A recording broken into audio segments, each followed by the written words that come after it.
Que faire de feuilles mortes? Pour commencer, moi je les ramasse à la tondeuse.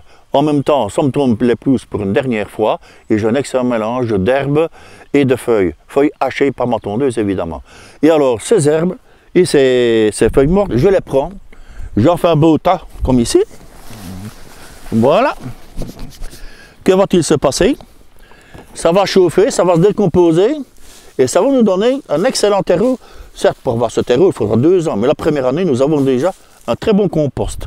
Voilà. Et quand j'ai terminé de vider ma brouette, un peu d'eau, un peu d'arrosage, parce que pour bien composter, il nous faut non seulement de la matière, mais il faut également qu'elle ait de l'humidité. Or, ces feuilles sont trop sèches. Voilà, voilà ce que j'ai fait l'an dernier. Donc, vous avez une partie qui est déjà vraiment très bien décomposée. Ça pourra servir déjà en couverture pour la serre, une excellente nourriture pour mes plantes l'année prochaine.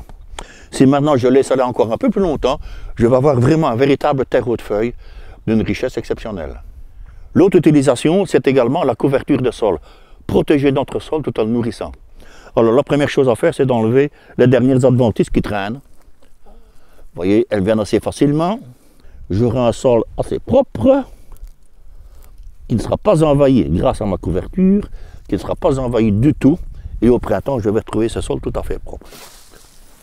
Il ne faut pas une couche très grosse, 2 à 3 cm, c'est largement suffisant. Ça va se décomposer en empêchant d'enlever toutes ces herbes indésirables. Alors au printemps, il suffira tout simplement d'un petit coup de grelinette et je pourrai planter directement.